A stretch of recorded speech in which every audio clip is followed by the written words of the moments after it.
태초의 역사를 에덴 동산에서 시작을 하죠. 에덴 동산 이야기가 하나님께서 이 세상에 아무것도 없을 때 말씀으로 천지를 창조하셨습니다. 이렇게 시작을 합니다. 근데 에덴 동산은 과거에 그냥 일어난 일이 아니라 단순히 과거의 사건이 아니라 기독교가 바라보는 미래 역사를 함께 담보하고 있습니다. 에덴 동산은 태초의 제일 처음의 사건이었지만 그냥 지나간 것에 불과하지 않고 앞으로 기독교인들이 기다리고 대망하는 하나님 나라의 모습을 태초의 에덴 동산에서 찾고 있는 겁니다. 그래서 기독교는 과거의 사건 속에서 미래를 전망하는 그런 성격을 가지고 있습니다. 과거가 그냥 과거가 아니라 그 속에 현재와 미래를 잉태하고 있는, 그래서 사실 기독교 신앙은 과거의 사건에 굉장히 관심을 갖습니다. 남들은 역사라는 것을 잘 생각지도 못할 때 3,000년, 4,000년 전에 하나님 백성들은 그들이 역사 이렇게 생각하지는 않았지만 옛날부터 내려오는 아브라함과 이삭과 야곱의 하나님이 이스라엘 백성들을 어떻게 사랑하셨는지, 그분들이 우리에게 무엇을 전승해 주었는지, 그것을 구절을 통해서, 때로는 문자를 통해서, 때로는 사건을 통해서 간직하였고 그것을 되풀이하였습니다. 그래서 사실 기독교는 굉장히 역사적인 종교입니다. 역사에 무관심하지 않고 기독교는 태생적으로 역사에 관심하게 되어 있습니다. 사실 이 신구약 성경 이야기도 사실은 역사거든요. 이스라엘 민족이라는 인류 역사의 작은 백성들을 통해서 하나님이 어떻게 그들을 사랑하셨고 구원의 역사를 어떻게 펼쳐가셨는지 하는 것을 말로써 또는 글로써 기록한 것입니다. 이렇게 기독교는 태어나면서부터 역사적인 문제에 능동적으로 참여하게 되어 있습니다. 사실 사르트르라는 철학자는 이것을 앙가주망이라고 표현했어요. 역사적인 참여, 사회적인 참여. 기독교는 그 본래 성격 속에 우리가 살고 있는 세상에 무관심하지 않고 과거부터 현재, 미래 이르기까지 그 모든 역사적인 사건들에 참여하고 관심하고 책임지려는 성격을 가지고 있습니다. 한국 기독교 개혁회가 130년의 한국 기독교 역사를 준비하면서 여러 가지 프로그램들을 준비한 건데 그 중에 하나가 기독교 역사 문화관을 만드는 것입니다. 조계사에 가면은 불교 박물관이 있습니다. 국고에서 수백억 원을 지원해 줘가지고 지은 거죠. 개신교에서도 우리도 기독교 역사를 만들어야 되겠다. 기독교 역사는 한국 근대에서 아주 밀접하게 연관되어 있거든요. 역사관을 만들려고 할 때 그런 모토를 이렇게 정한 겁니다. 역사, 오래전에 잉태된 미래. 이런 모토를 내버렸습니다. 기독교 역사와 딱 들어맞는 그런 개념이라고 할 수 있습니다. 우리가 교회를 개혁할 때, 교회를 새롭게 하자, 한국교회를 개혁해야 된다, 교회를 새롭게 만들어야 된다, 이렇게 말할 때 늘 주창하는 언어가 있습니다. 초대교회로 돌아가자. 초대교회. 초대교회는 2000년 전의 역사죠. 까마득한 역사죠. 근데 우리가 다시 현실의 교회에 만족하지 않고 새로운 교회의 모형을 말할 때 21세기, 25세기에 맞는 교회 형상을 말할 때 20세기 전의 교회를 말한단 말이에요. 교회의 원형은 물론 미래에 있지만 그 미래의 교회의 원형은 과거에 있다는 거죠. 그래서 초대교회는 이 지상에 존재하는 모든 교회의 영원한 고향입니다. 사실 신학과 철학은 독일에서 많이 발달했거든요. 그래서 고향을 하이마트라고 해요. 우리나라 하이마트가 있죠. 야, 하이마트가 저 나왔을 때 대단한 이름이다. 우리나라 사람 어떻게 전자제품을 파는데 이름을 이렇게 깊은 뜻을 가지고 있는 하이마트라고 표현했을까? 깜짝 놀랐습니다. 나중에 보니까 그게 하이마트가 아니고 하이, 고품격의 질 좋은 그런 걸 파는 가게, 단순한 그런 이름이었습니다. 어쨌든 한국교회, 세계교회가 새롭게 미래를 개척해 나아가는 원형으로서 2000년 전 과거에 있었던 초대교회를 마치 어머니의 태반처럼 우리가 돌아가야 될 고향의 모습으로 그리고 있다는 것은 대단히 중요한 의미가 있는 겁니다. 하나님 신앙은 사실은 예배를 통해서 계속 변화해 왔습니다. 구약성서 시대의 예배는 하나님을 만나는 거죠. 그 예배를 통해서 인간이 하나님 앞에 죄를 용서받고 하나님께 받아들여지고 하나님과 관계를 맺습니다. 처음의 예배는 성전에서 드려졌죠. 구약시대에는. 예루살렘 성전은 성막을 모델로 하고 있습니다. 그 성전에서는 대개 희생제사를 드립니다. 제사, 제물을 가지고 와서 부자인 사람은 소도 가지고 오지만 가난한 사람은 뭐 비둘기 한 마리 이렇게 어쨌든 내 자신을 대신할 수 있는 어떤 존재, 어떤 생명체를 대신해서 하나님께 바치고 하나님부터 은총을 받고 이런 관계, 제사를 통한 관계가 이루어졌습니다. 그 성전 중심의 예배에서는 예배를 잘 제사를 관장하는 제사장들 그리고 성전을 잘 관리하는 레위인들 뭐 이런 사람들이 신앙의 중심 축 인물들이 되는 겁니다. 근데 587년도에 예루살렘이 멸망했죠. 나라도 망하고 성전도 완전히 불살라져 버렸습니다. 그리고 이스라엘의 지도층 인사들이 전부 다 바벨론으로 포로로 잡혀갔습니다. 하나님과의 관계는 예배를 통해서만 이루어지게 되어 있고 예배는 오직 예루살렘 성전에서 장소 중심의 신앙 성격이었는데 성전은 불탔고 무너져 버렸고 사람들은 다 그 장소를 갈 수 없는 바벨론에 있다 보니까 더 이상 예배를 통한 제사 예배를 통한 하나님과의 관계가 가능하지 않게 된 거죠. 이제 유대 종교가 기로에 선 겁니다. 신앙을 버리느냐, 지탱할 수가 없으니까, 아니면 새로운 방식을 찾아내느냐. 유대 사람들은 새로운 신앙의 방식을 찾아냈죠. 성전 중심, 장소 중심의 신앙에서 이제는 장소가 그렇게 중요하지 않은 시간 중심의 종교, 제사 중심의 종교에서 새로운 말씀 중심의 율법 중심의 종교로 바뀌어진 겁니다. 그것이 바로 안식일, 회당에서 이루어지는 거죠. 이 회당은 사실은 그때 회당은 아니고 1700년대에 네덜란드에 있었던 유대인들의 회당입니다. 사실 제사 종교는 제물을 드릴 수 있는 제단이 필요했고 짐승을 잡을 수 있는, 죽일 수 있는 그런 장치가 필요했던 거죠. 회당으로 오면서 장소가 아니라 시간, 안식일이 중요하게 됐고 제물이 아니라 율법이 중요하게 되면서 예배 장소인 성전의 구조가 바뀌어가는 겁니다.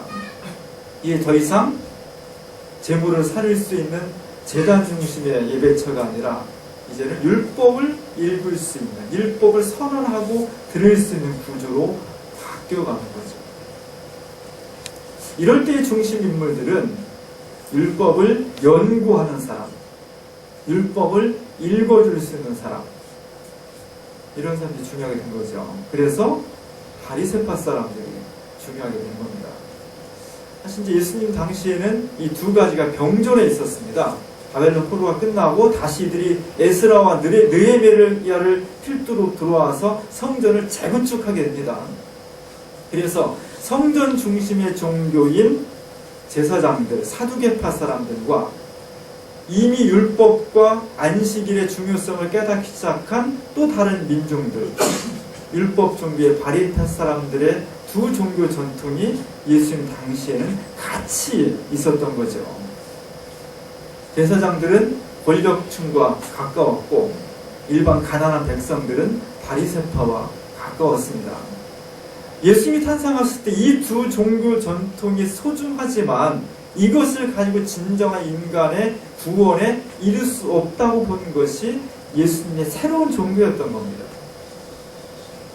그래서 예수님은 진정한 신앙은 뭐냐? 진정한 구원은 뭐냐? 제사로도 아니고 율법으로도 아니고 새로운 사랑, 하나님을 정말 어떻게 진심으로 사랑할 수 있는지 새로운 종교를 선언하기 시작한 거죠. 이렇게 보았을 때 많은 그 당시 권력을 가지고 있었던 사람들이 볼 때는 예수님이 미운 거죠. 그래서 사실은 제사장들과 바리새파는 자기들끼리도 서로 관계가 좋지 않았습니다. 그럼에도 불구하고 예수님이라는 공통의 적을 만났을 때는 하나가 됩니다. 1305년도에 지오토란 화가가 예수님을 체포하는 장면을 그렸습니다. 물론 저 그림의 핵심은 눈과 눈을 뚫어지게 쳐다보고 있는 예수님과 배신자 유다의 눈맞춤입니다. 사실은 내가 네 속을 다 알고 있어, 이런 사람의 영혼을 관통하는 눈길이 핵심인데, 사실 그 주변에 있는 사람들을 보면 로마 병정도 있고 사두개파 사람도 있고 바리새파 사람도 있습니다. 예수님의 말씀은 이 성전을 허물라, 성전 중심의 제사장들과 사두개파를 내치는 것이었고, 안식의 주인은 인자다, 더 이상 율법이 아니다, 오랫동안 가져왔던 율법의 체계를 또 예수님은 무너뜨렸습니다. 이 역사와 사회의 구조를 가난하고 헐벗은 사람들이 진정 하나님 나라의 백성의 주인이다, 이렇게 선언함으로써 로마가 가지고 있었던 로마의 평화, 팍스 로마나라는 것을 전복하는 힘을 가지고 있었습니다. 결국 예수님은 그 당시에 힘을 가지고 있었던 제사장 그룹, 바리새파 그룹, 로마의 헤롯 땅, 이런 사람들 모두에게 위험한 존재였던 겁니다. 결국 예수님은 이 세 그룹에 의해서 공통의 적으로서 십자가에 매달려 죽게 되는 겁니다. 예수님은 예배를 당신을 통해서 새롭게 되는, 새로운 신앙의 방식을 통해서 하나님께 이를 수 있다는 새로운 가르침을 우리에게 전해주셨습니다. 오늘 우리가 삭개오 교회가 어떻게 하면 하나님을 만날 수 있을까? 어떻게 하면 진짜 진정한 교회의 모습을 회복할 수 있을까? 그걸 가지고 사실 많이 기도하고 있습니다. 많은 논란도 있습니다. 의견이 다를 수 있습니다. 뭐 다르다 보면은 인상을 찌푸릴 수도 있습니다. 그러다 보면 상처를 받을 수도 있고 미운 감정이 들 수도 있습니다. 저는 이 과정이 소중하다고 생각합니다. 기계적으로 이게 옳은 거야, 무조건 따라, 그럴 수 있겠죠. 그러나 온 교인들이 정말 교회가 뭘까? 우리가 정말 만들고 싶은 교회 이상은 뭘까? 우리가 정말 추구하고 내 삶 전체를 들여서 헌신할 수 있는 하나님 나라의 모습은 무엇일까? 그걸 가지고 함께 고민한다는 것.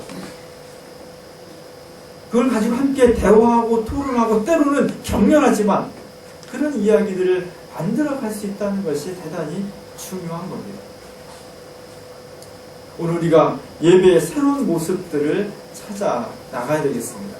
그 예배를 통해서 하나님 나라의 교회 공동체가 어떤 모습인지를 다시 되새기고 회복하는 그런 교회가 되어야 되겠습니다. 우리가 추구하는 초대교회의 공동체는 한마디로 예배 공동체입니다. 오늘 사도행전 2장 42절에 보면 사람들이 사도들의 가르침을 받아서 이러저러한 일들을 많이 했다는 거죠. 사실 초대교회 처음 모였을 때 교회가 이렇게 번듯한 교회였겠습니까? 평생을 따라다니던 예수님, 자신의 모든 것을 포기하고 따라다녔던 예수님이 너무 허무하게 죽은 거예요. 뭔가 좀 몸짓이라도 해보든지 뭘 해보다가 그냥 잘못해서 죽었으면 모르는데, 제자들 입장에서 보면 그냥 소리 한 번 못 지르고 죽은 겁니다. 그냥 말할 것 같이 갈릴리에서부터 예수 공동체가 어찌 보면은 예루살렘 향해서 진격했거든요. 진격의 거인처럼 막 진격해 들어갔거든요. 근데 들어가서는 정말 별 아무것도 못해보고 그냥 체포돼서 그 다음날 그냥 현장에 있으로 사라진 거예요. 이런 허무함, 이런 좌절감, 그 좌절감과 허무함과 공포, 두려움이 예루살렘의 예수 공동체에 쫙 깔려있는 겁니다. 그 느낌이 성경에 있는 겁니다. 그들이 주섬주섬 다시 모여서 어찌하면 좋지? 예수님 돌아가셨지만 다시 부활하셨다고 하는데 우리 어떻게 해야 되지? 이런 모임들이 나중에 이제 제도화되면서 교회가 된 거지, 처음부터 교회의 예식, 말씀, 예전, 형식, 법 이런 것들이 없었던 거죠. 그들이 모여서 얘기한 것은 단순했습니다. 예수님 지금 안 계시지만 옛날에 이런 말씀하셨어. 맞아, 예수님 그때 안진병을 이렇게 고치셨어. 야, 그때 내가 그 현장에 있었는데 눈먼 사람에게 침을 뱉어 흙을 개가지고 이렇게 바르니까 그 사람이 눈이 떠졌어.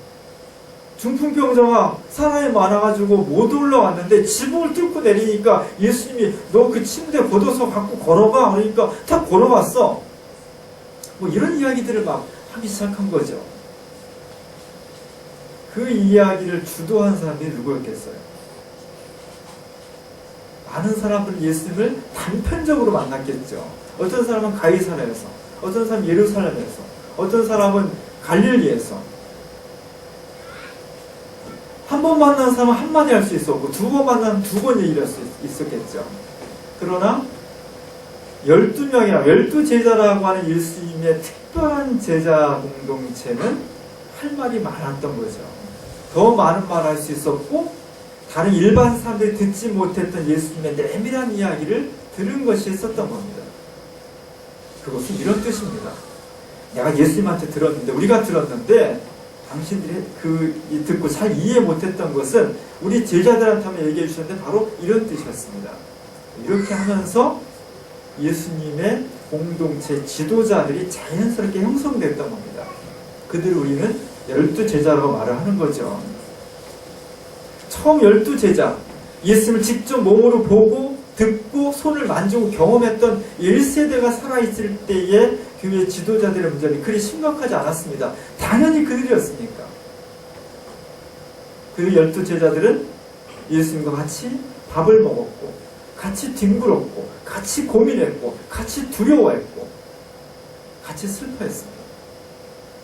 그리고 그들이 모일 때마다 예수님께서 새우의 만찬을 하셨던 그 말씀, 너희가 모일 때마다 내 몸을 기념하고 내 피를 기념하고 내 삶을 기념하고 이것을 하나가 나누라 하신 말씀들을 지켜나갔던 거죠. 문제는 1세대가 지난 그 다음 세대의 문제였습니다. 1세대 때는 그 누구도 이 교회 지도자들에 대해서 이의를 제기하지 않았습니다. 누구나가 다 인정하는 권위를 그에게 부여할 수 있었습니다. 근데 다음 세대, 아무도 이제 직접 본 사람, 예수님의 직접 제자들은 다 숭배했고, 그 다음에 남은 공동체. 여기서 누가 지도자가 되지? 다 못 봤는데? 이제 본 사람이 없는데, 직접 예수님을 몸으로 느끼고 체험했던 사람은 아무도 없는데, 누가 이제 이 공동체를 이끌지? 어떤 기준에서? 누구에게 그런 권한을 맡기지? 그런 문제들이 생겨난 거죠. 그래서 사실은 교회사에 있어서 가장 중요한 문제 중에 하나는 권위의 문제였습니다. 어떤 공동체, 어떤 조직을 이끌어 나가는 데 있어서 지도자의 권위는 굉장히 중요합니다. 그것이 단지 착하게 삽시다, 아니면 이웃과 나누어 삽시다, 우리가 이렇게 덕을 베풀어야지 않겠습니까? 이렇게 도덕과 교양 수준의 이야기라면, 그래서 나에게 지식이 되고 교양을 쌓는 것 정도면 큰 문제가 되지 않습니다. 그러나 적어도 예수님이 우리가 가르치는 복음은 교양과 도덕을 넘어서는 내 인생과 내 목숨과 내 가족 전체를 실존적으로 투여해야 되는 그런 결단을 요구하는 내용이었기 때문에 이 공동체를 이끌어가는 지도자가 어떤 말을, 어떤 관점을 가지고 이야기하는 게 대단히 중요한 겁니다. 특별히 초대교회의 1세기, 2세기까지는 교회가 제도화되지 않았기 때문에 성경도 없었고 교단도 없었고 규율도 없었습니다. 그렇다고 서로 막 소통을 잘할 수 있는 어떤 도구도 없었습니다. 예수님은 돌아가셨고 제자들은 다 죽었습니다. 사방에서 이단들이 나타난 겁니다. 예수님이 이렇게 말했대. 아니야, 예수님 저렇게 말했어. 예수님이 이 땅에 오신 것이 진짜 온 것이 아니고 살짝 온 것처럼 보인 것만이었어. 예수님 십자가 달려 돌아가신 거짓말이었대. 달려 돌아간 척 하신 거래. 뭐 이런 수많은 이야기들이 사방에서 만들어진 겁니다. 이것을 어떤 정리하려면 권위가 필요했던 겁니다. 이 권위를 어떻게, 어떤 기준으로 누구에게 부여할까 하는 것이 교회 공동체는 굉장히 중요한 겁니다. 어떤 조직이나 특히 종교에서는 중요한 겁니다. 세계교회 두 지도자들이 만났습니다. 한 사람은 세계교회협의회, 10월 달에 WC 총회가 부산에서 열리죠. 세계 한 6억 명 정도를 대표하는 세계 개신교 최대 연합 조직이 세계교회협의회입니다. 그 협의를 대표하는 총무 올라프 총무라는 사실 젊은 사람이에요. 노르웨이 사람입니다. 그러나 그가 나이도 젊지만 노르웨이라는 사실 서구에서는 변방의 나라죠. 잘 사는 나라지만 힘은 세지 않은 나라, 작으니까. 그 나라 사람이지만 6억 명의 세계 기독교인들을 대표하는 대표자로서 우리가 선출을 해서 그의 권위를 부여한 겁니다. 옆에 있는 교황은 현 교황은 아닙니다.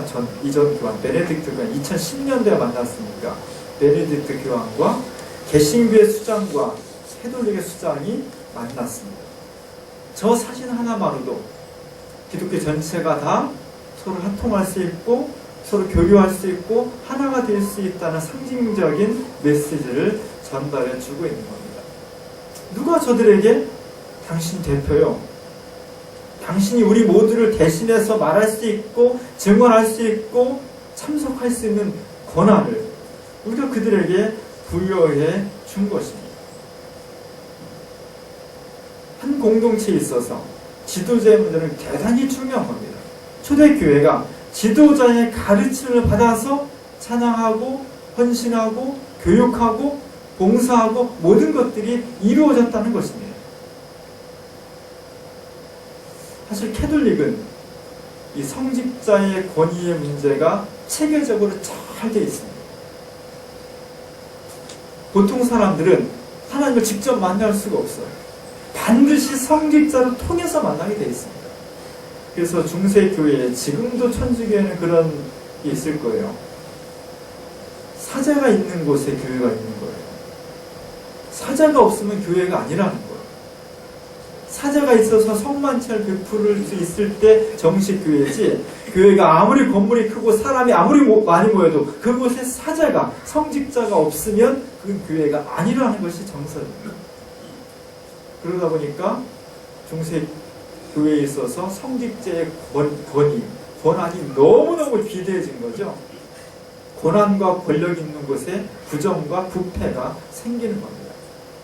사실 천주교는 수많은 평신도, 그 위에 성직자, 이렇게 두 가지 계층으로 정확히 구분되어 있습니다. 성직자도 부제가 있고, 그 위에 사제가 있고, 그 위에 주교가 있고, 그 위에 교황이 있습니다. 피라미드, 정확한 권력 계층 구조를 가지고 있습니다. 이것을 히에라르키아라고 합니다. 거룩한 계층 구조. 사실은 그냥 계급이에요, 사실.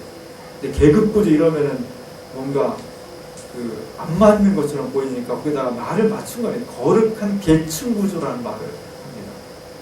어쨌든 정확해, 계급 구조가. 이러다 보니까 부패가 생기는 거예요. 프로테스탄트는 여기에 저항하는 겁니다. 사람이 다 똑같지. 하나님 만드신 모든 존재가 존귀하고 하나님의 자녀지. 거기에 무슨 만날 수 있는 사람이 있고 만날 수 없는 사람이 있고 그런 게 어딨어. 개신교는 그래서 여기에 저항하면서 만인사전을 들고 나온 겁니다. 우리 모두가 다 하나님과 직통할 수 있다. 모두가 직통하다 보니까 민주적인 됐는데 질서가 안 잡히는 거죠. 이런 서로 장단점이 있게 되는 겁니다. 예배도 마찬가지죠. 예배도 사실 여러분 다 집에서 혼자 예배드려도 됩니다. 진짜요. 혼자 예배드려도 돼요. 개신교 교리상으로는 아무 문제가 되지 않습니다. 그냥 실제로 해보면 안 되죠. 실제로 해보면 안 됩니다.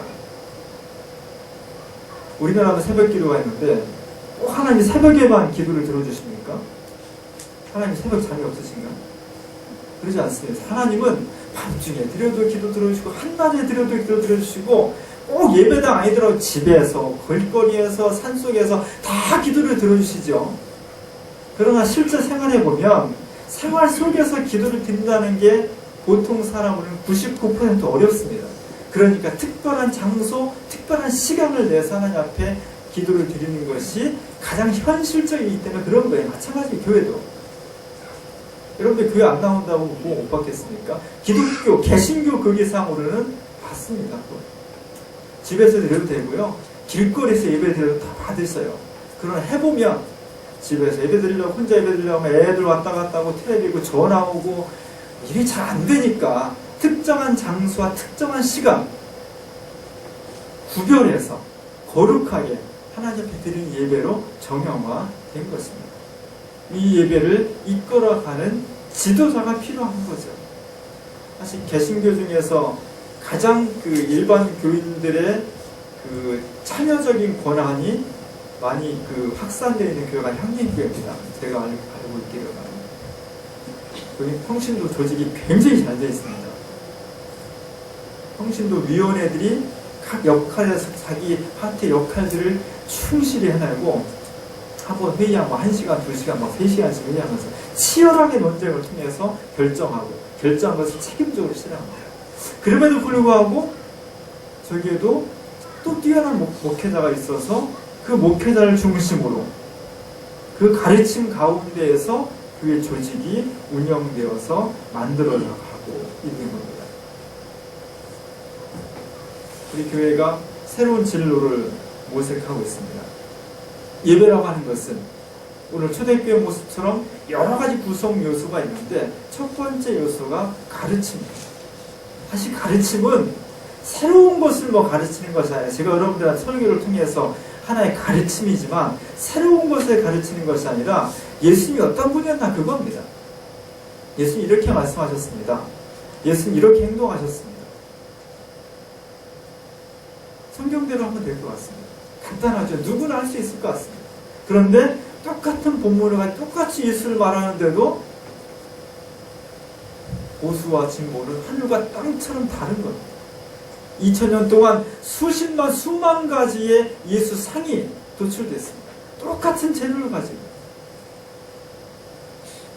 그래서 그 공동체 지도자가 가르치는데 물론 다 성경대로 가르치지만 그 성경에 드러나 있는 예수 그리스도의 모습을 어떤 관점에서 어떤 방식으로 해석해서 어떻게 전달하느냐는 것은 다 다를 수 있는 거죠. 그래서 교회 지도자가 중요하게 되는 겁니다.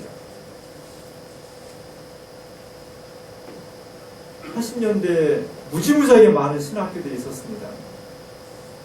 사실 한국교회의 지금 모든 병폐의 근원은 신학교에 있습니다.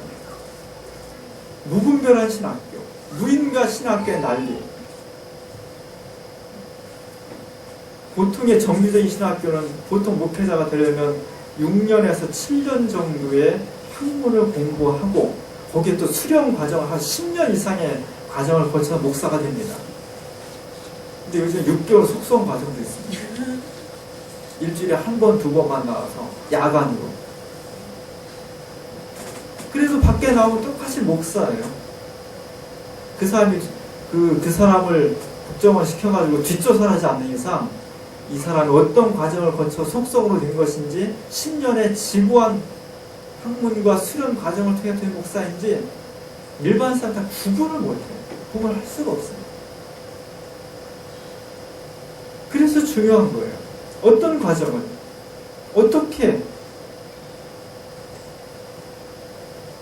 한신대학교 신학대학원의 그 목회에 대한 실습하는 과정입니다.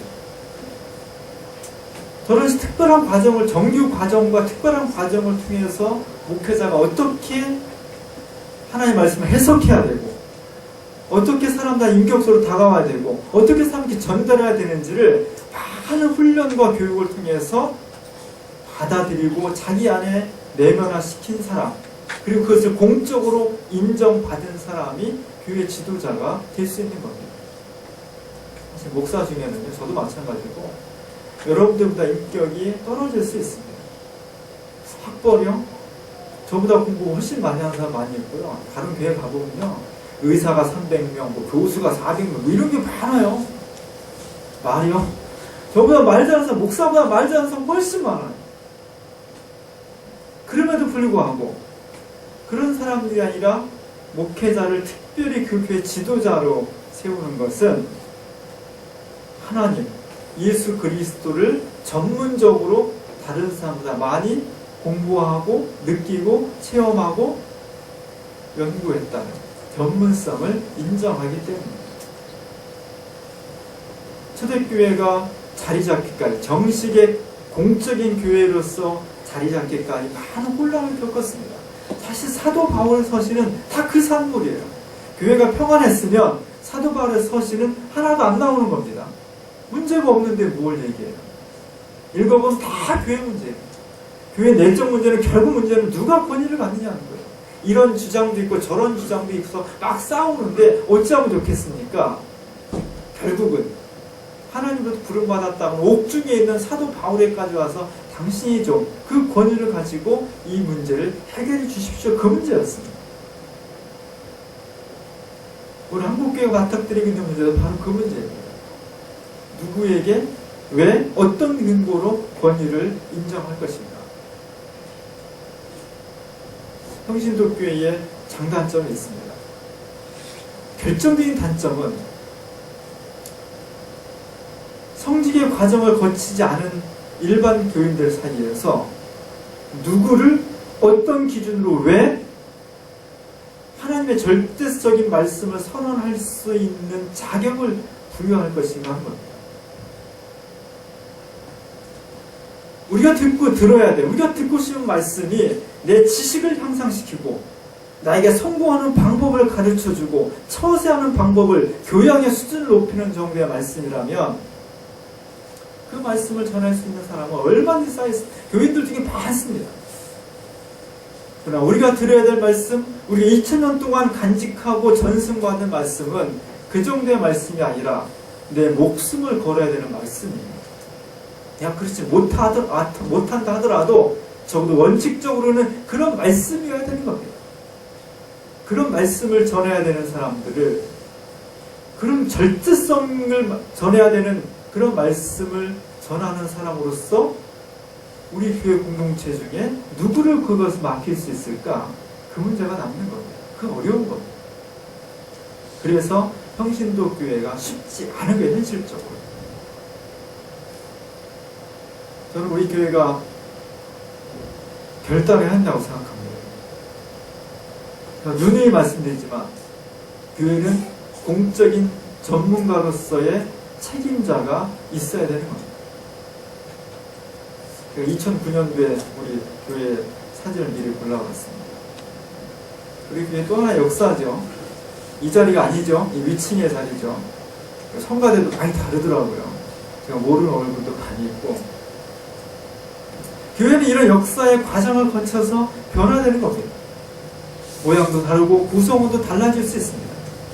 그러나 달라질 수 없는 것은 그 교회 공동체가 모여서 선포되어지는 말씀, 가르침을 받는 말씀, 그것을 통해서 각 조직이 움직여지고 봉사와 헌신의 내용이 결정되는 것인데, 그것은 전문적인 목회자를 통해서 받을 수밖에 없다는 겁니다.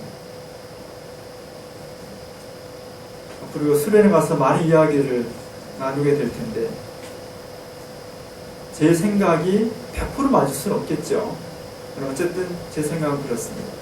우리 교회가 하루빨리 서둘러서 전담 목회자를 모시는 쪽으로 방향을 잡고 준비를 해야 되는 겁니다. 초대교회가 가졌던 고민은 끊임없이 누구에게 이 말씀을 위탁할 수 있는 권위를 누구에게 부여할 것이냐는 것이 교회의 본질적 문제였고 지금도 그렇습니다. 이 문제가 해결되지 않는 이상 50명이 모이는 공동체든 100만 명이 모이는 공동체든 똑같은 혼란과 무질서를 당하게 될 겁니다.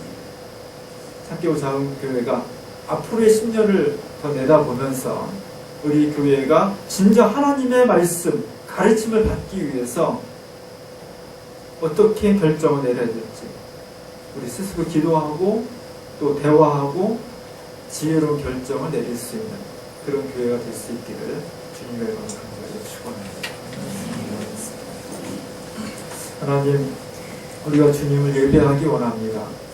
말씀을 통해서 헌신을 통해서 주님을 예배하며 주님으로부터 내려오는 가르침과 은총을 받기를 원합니다. 저에게 지혜를 주시고 권능을 주셔서 우리 사개오 작은 교회가 10년을 지나보며 새로운 교회의 틀을 마련할 때 초대교회를 바라보고 과거 속에 잉태된 새로운 미래 역사를 꿈꾸며 결정할 수 있는 우리 모두가 될 수 있도록 인도하여 주옵소서. 예수님의 이름으로 간절히 기도합니다.